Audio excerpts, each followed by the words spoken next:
Senator Kajwang. Mr. Speaker, I first want to congratulate the County Assembly of Meru. They have done their constitutional mandate. And if this parliament did half of what the County Assembly of Meru has done over the last 1 year, Mr. Speaker, the cost of living would be much lower.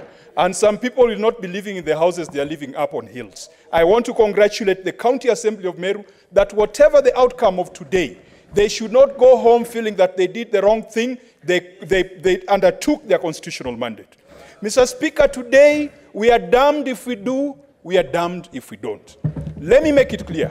The misogyny that has been demonstrated in some of the videos, the chauvinism, the incitement to tribal hatred has no place in a modern Kenya. And Mr. Speaker, those are things that we should not be massaging. Those are criminal actions. Gender-based violence is such a grave criminal action that if I had an option to ask the governor a question, I would have asked whether she reported those matters to the police, because impunity breeds in silence. Mr. Speaker, from the submissions, it appears as if everybody in Meru is mad. We are in a season of madness in Meru.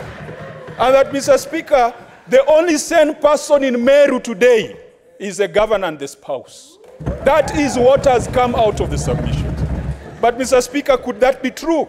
That all the great men and women of Meru, including the Deputy Speaker of this House, are mad, are in a season of madness, and the only lucid person can be the governor? Mr. Speaker, that presupposes and that indicates there's a big, big problem that an impeachment cannot solve.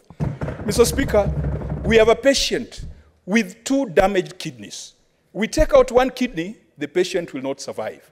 You take out the governor, you leave the assembly, you still have a problem. You reinstate the kidney, which is the governor, you still have a problem.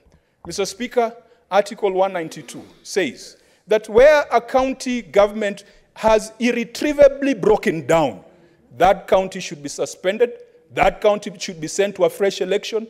And Mr. Speaker, even though we do not have the original jurisdiction on that, I want to encourage the citizens of Meru to call for a suspension of the county government, to send Governor Kawira Mwangaza back to the people, and to send the MCAs back to the people. We have been told a lot of stories about who is popular and who is not popular. But finally, Mr. Speaker, let us not forget that in 2010, this nation discharged Nancy Baraza of a role as a Deputy Chief Justice of the Supreme Court of Kenya on very spurious allegations. But that has set a precedent that has been part of our jurisprudence. If we were to go with that threshold, then Governor Kawira Mwangaza should go home.